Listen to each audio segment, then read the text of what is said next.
किती खाली घसरणार प्रशासन? भ्रष्टाचाराच्या फायलांना वेळ आहे, पण लहान मुलांच्या सुरक्षिततेला वेळ नाही.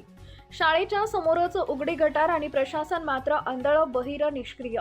विद्यार्थ्यांच्या जीवाशी असा उघड खेळ हे अपराध नाही तर मग काय आहे?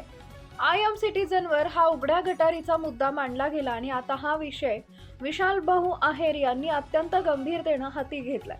विद्यार्थ्यांच्या जीवावर आलेला धोका दूर करण्यासाठी त्यांनी स्वाक्षरी अभियान सुरू करून प्रशासनाला तातडीची मागणी केली आहे. ही गटार त्वरित बंद करा. साई जीवन प्राथमिक शाळेच्या अगदी समोर ही खोल, घाणेरडी, धोकादायक उघडी गटार, ज्यात पडल्यास मुलाचा जीवही जाऊ शकतो. डासांचा प्रादुर्भाव वाढून विद्यार्थ्यांना डेंग्यू सारखे जीवघेणे आजार होऊ शकतात आणि याहून भयंकर म्हणजे बाजूला ठेवलेल्या तारेचं तुटलेलं कुंपण, एक चुकीची पायरी, एक घसरलेला तोल आणि एका मुलाचं आयुष्य अंधारात जाऊ शकतं. ही सगळी माहिती असूनही प्रशासन शांत आहे. बहुतेक भ्रष्टाचाराच्या योजना इतक्या मोठ्या असतील की विद्यार्थ्यांचा जीवच त्यांना दिसत नाहीये. रुपाली आल्हाट आणि विशाल भाऊ आहेर यांनी प्रशासनाला स्पष्ट मागणी केली. गटार बंद करा, मुलांच्या जीवाची हमी द्या. माजी नगरसेवक वसंत शेठ बोराटे यांनीही या ठिकाणाची पाहणी करून स्थितीची गंभीरता मान्य केली आहे. शाळेच्या समोर उघडी गटार असं प्रशासन असेल तर विद्यार्थ्यांचं रक्षण कोण करणार? ही फक्त समस्या नाही, ही तात्काळ दुरुस्त करायचा धोका आहे. आजच कारवाई झाली नाही तर उद्या एखाद्या मुलाला जीव गमवावा लागेल आणि मग प्रशासन जबाबदार ठरेल. हे नागरिकांनीही लक्षात ठेवावं. विद्यार्थ्यांचं रक्षण हे कर्तव्य आहे आणि जे कर्तव्य पाळत नाहीत त्यांनी प्रशासनात बसायचा अधिकार नाही. मी आहे सिटीजन. विद्यार्थ्यांच्या सुरक्षिततेशी खेळ करणाऱ्या यांना प्रश्न विचारायलाच नव्हे तर उत्तर काढून घ्यायलाही तयार. पास येते गटरच्या पाण्याचा. सगळ्या लेकराला स्वच्छता पाहिजे, चांगली सोय पाहिजे, मच्छर बसते बाहेर, सगळी व्यवस्था करायला पाहिजे सरकारनं. आजारी पडतात का मुलं? आजारी पडतात. कुठल्या प्रकारची सुविधा पाहिजे असं तुम्हाला वाटतंय? सरकारनं सगळी सुविधा करायला पाहिजे गरीबासाठी. आता हे उघडं जे गटार आहे त्याबद्दल तुमचं काय म्हणणं आहे? आमचं सगळ्याचं म्हणणं आहे की चांगली सोय करावं म्हणून. म्हणजे उघडं असायला पाहिजे का बंद असायला पाहिजे? नाही, बंद पाहिजे. बंद झालेली पाहिजे, कारण की ह्या गटारीमुळे आमच्या सगळ्यांना वेगवेगळे रोग होतात. डासांचा खूप त्रास आहे आम्हाला. पण इथं गटाराने आम्हाला इथं वेगळा त्रास होतोय. दिवसभर शाळेमध्ये गटरीचा वास येतो आणि आमच्या सगळ्यांना त्रास होतो आणि वर्गात सुद्धा हा वास दुर्गंध येतो. ही गटर बंद झाली पाहिजे. गटारीमुळे आम्हाला इथं डेंग्यू आजार होऊ शकतो. आम्ही इथं जेवण करतो शाळेत, त्याच्यामुळे आम्हाला आजार होऊ शकतो, ते रोगराई पसरू शकते. माझं एवढंच म्हणणं आहे. आमची ते लहान मुलं आहेत त्यांना ह्या दुर्गंध वासाचा खूप त्रास होतो. ते गटार बंद झालं पाहिजे. त्याच्यामुळे आजार उद्भवतात, डास, मच्छर होतात. ते बंद झालं पाहिजे. मी जाधवडीतील एक रहिवासी आहे वडाच्या मेळामनला. साई जीवन शाळा वडाच्या मेळामध्ये कॉर्पोरेशन शाळा आहे. या ठिकाणी भरपूर काय अडचण, एकच अडचण समस्या जाणवते ती म्हणजे नाल्याची परिस्थिती. या नाल्याच्या सकाळी पहाटे जर चालायला गेलं रोंडी तर त्या ठिकाणी दुर्गंधीचा भरपूर वास येतो, मच्छरचा त्रास होतो, मुला पालक लोकांना ह्या गोष्टीचा त्रास होतो. त्यासाठी ह्या कामाचा विचार करावा प्रशासनाने एवढी विनंती करतो. शाळेच्या समोर मुख्य रस्ता असल्यामुळे इथं येता जाता बारक्या लेकरांना व महिलांना, वृद्ध लोक सुद्धा इथं लेकरं सोडायला येतात. त्या लोकांना एवढी घाण वास येते, त्याने अनेक वेळेस कंप्लेंट देऊन सुद्धा ते काम झालेलं नाही आणि गटर बंद होणे लय गरजेचं आहे. याच्या जाळीची तुम्ही साईज बघू शकतात. याच्यावरनं अगर एखादा बारका लेकरू पलीकडे गेलं आणि त्या लेकराचं अगर दुर्घटना झाली किंवा त्याचं हीच झाली तर त्याला जबाबदार कोण? वार्डामध्ये फार घाणचं काम झालेलं आहे. एवढे गटरीचं लवकरात लवकर प्रशासनाने योग्य ते कारवाई करून याला बंदिस्त करावं हेच विनंती. ठिकाणी तुम्ही बघू शकता की ती एवढी मोठी जाळी आहे, याच्यातून अगर लेकरू गेलं, खाली झालं, अपघात झाल्यावर याला जबाबदार कोण राहणार? पालिकेचे लोक इथं लक्ष देत नाहीत.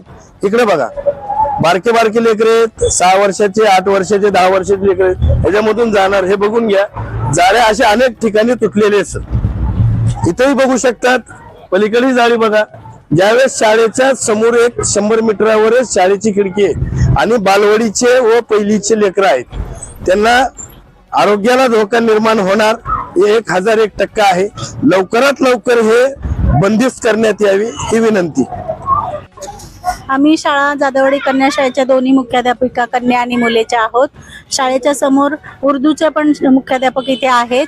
शाळेच्या समोर उघडा एक नाला आहे, त्याला जाळी आहे बाहेरून, परंतु तो बंदिस्त नाहीये, त्याचा वास येतो, डासही खूप होतात. मुलांच्या आरोग्याच्या दृष्टीने गंभीर प्रश्न बनतो. पालकांनी पण तक्रारी केल्या. याबाबत आम्ही शासनाकडे प्रभागाकडे कागदपत्रांचा व्यवहार सगळी माहिती दिलेली आहे.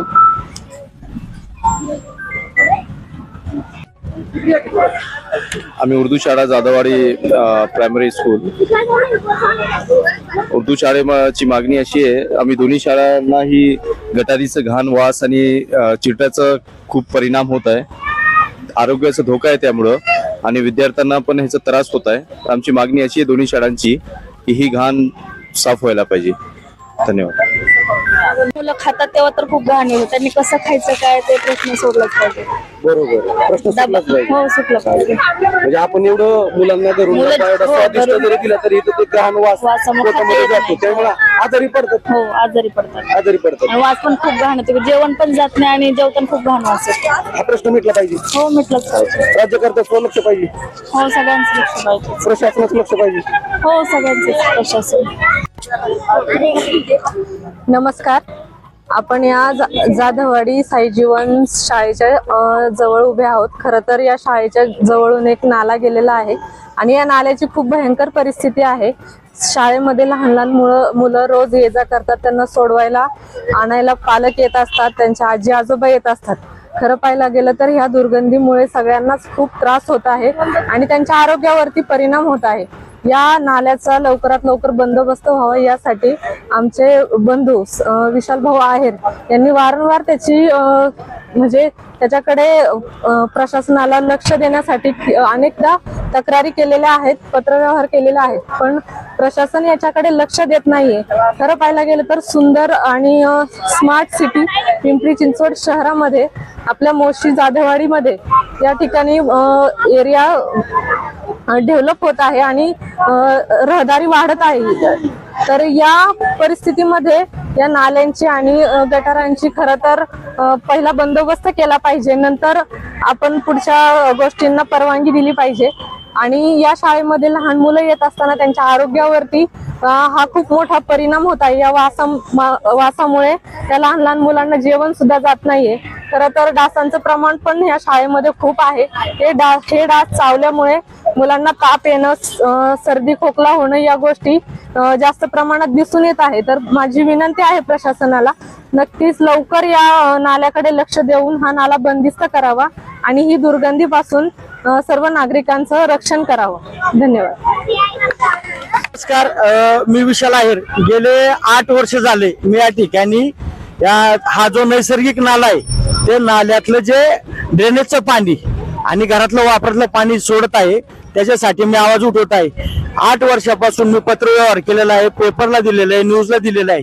हे ड्रेनेजचं पाणी डायरेक्ट नैसर्गिक नाल्यामध्ये सोडल्यामुळे ते खराब पाणी या ठिकाणी काही लोकांच्या घरासमोर आता विकास भाऊ नेटके सहयोगनगर पासून तो नाला चालू होतो तर इंद्रायणी नदीपर्यंत त्या नाल्यामध्ये बैठी घरं आहेत, मराठी शाळा आहे, सोसायटी आहेत, या सर्वांना या नाल्याचा खूप त्रास होतोय. त्याच्यामधून दुर्गंधी पसरतीत. तुम्ही जर पाहिलं तर नाल्याचं पाणी एकदम काळं आणि इतकं त्रासदायक आहे की त्या ठिकाणी त्याजवळ एक माणूस 5 मिनिटं पण नाल्याच्या साईडला उभं राहू शकत नाही. तरी प्रशासनाने याच्यावरती लवकरात लवकर दखल घ्यावी. लहान लहान विद्यार्थी तुम्ही पाहता या ठिकाणी शिकतात, दिवसभर त्या शाळेमध्ये तो वास राहतोय. अक्षरशः हे विद्यार्थी कंटाळून गेलेले त्या विषयाला. तर लवकरात लवकर प्रशासनाने लक्ष घालून आणि या शाळेतल्या त्या नाल्याच्या बाजूला तुम्ही जर जाळे बघितल्या तर सर्व तुटलेले आहेत. तसंच सोसायटी मधून पण जो नाला गेलेला आहे त्याच्या साईडला पण कुठल्याही प्रकारची भिंत किंवा जाळी या ठिकाणी महानगरपालिकेने उभी केली नाही. ती लवकरात लवकर उभी करावी, कारण की सोसायटीमध्ये पण तुम्ही पाहिलं तर लहान लहान मुलं खेळत असतात. उद्या जर त्या साईडला जाळी नसेल आणि एखादा लहान मुलगी खेळताना पडली तर त्याची जबाबदारी कोण घेणार? यासाठी लवकरात लवकर प्रशासनाला सांगतो आपण याच्यावरती उपाययोजना कराव्या आणि सर्वांच्या समस्या सोडवण्यासाठी आपण तत्पर राहावे.